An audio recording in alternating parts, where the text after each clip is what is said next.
We're on Jazz Street with Chris Brubeck. Chris, welcome back. Hey, man, it was great to be here again. It brings back a lot of memories being right here in this alley next to this theater. So you've been here a couple of times. Yeah. Even when I was a little kid, my dad wrote a piece, his first piece for like a big band and orchestra, studio orchestra, and Ray Wright, a famous conductor, arranger, helped him, and they did it right here in this hall. I remember being here as a kid. Elementals. Yeah, Elementals, you got it, man. You pulled that one out. Speaking with Chris Brubeck. Chris, talk about 2 years ago we were going to celebrate the centennial of your dad. We still are, 2022. So what's that like taking this on the road? Well, it's so great to be playing music live again, and one of the it's one of the things I know how to do. So it's like it was sort of like when COVID hit and everything got grounded. It was like if you're a baseball player and suddenly you're not playing baseball and doing 120 games a year, whatever it is. It's like it's a very strange thing. And I realized I've been on the road for like 55 years, and it was the longest time I hadn't been. And then just when I was getting used to it, things got a little better, and I said, come on back, come out and play. So now it's great to be playing again. Welcome back to work. Thank you. Speaking with Chris Brubeck. Chris, also this past year, there was a long-lost recording from your father from 1967. Your dad and a trio recording with Ray Wright and Joe Morello. So it's been a lot of fun hearing the story, but what actually happened to make that album, make that project? Or what didn't happen, I should say. Right. It's a case if you wait not long enough, what didn't happen happened. But Dave and Paul Desmond, the great sax player, my dad was playing piano, and Eugene Wright on bass, and Joe Morello on drums. That was one of the most famous jazz groups in the world, arguably the most famous jazz group in the world. And my dad actually wanted to break the group ups so he could spend more time writing orchestral music instead of being on the road. Again, ties into the building where we are right here.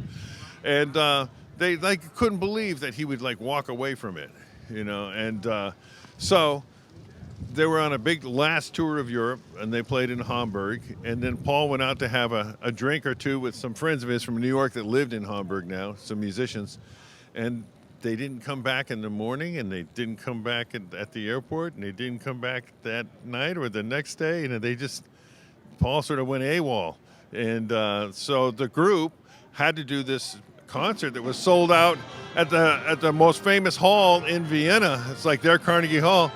And so the three of them just had to play without Paul, and they were kind of bugged. So they said it was sort of an attitude like, well, we'll show you, how good we can be even if you aren't here, sir. And the audience was behind them, and it was a terrific recording, and they just played like they were just fused in the brain, like an octopus of musicians. Joe Morello and Dave trading, and the ideas are so great.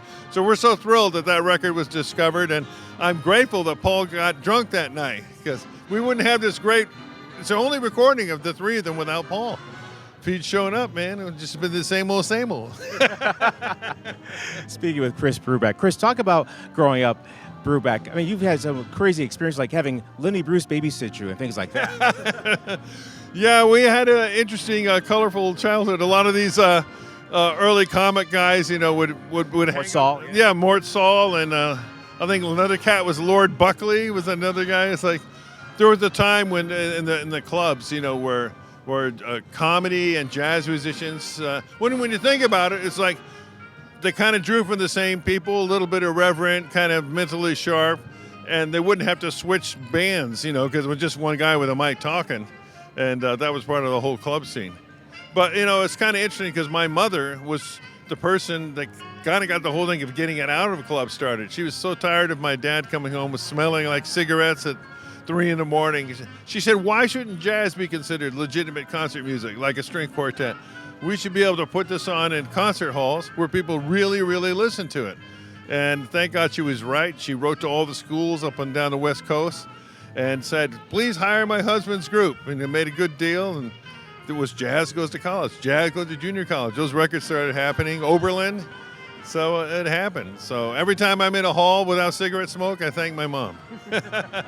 Speaking with Chris Brubeck. Chris, thank you again for sharing your thoughts and memories, and can't wait to see you later on tonight. Oh, it's my pleasure to be here with you again and this terrific festival. It really is fun to be invited to come back here. And right now, we're hearing a great high school band in the background, and it's just great. There's so much music here in Rochester. It's incredible. We're all together here again. Yeah, for the first time.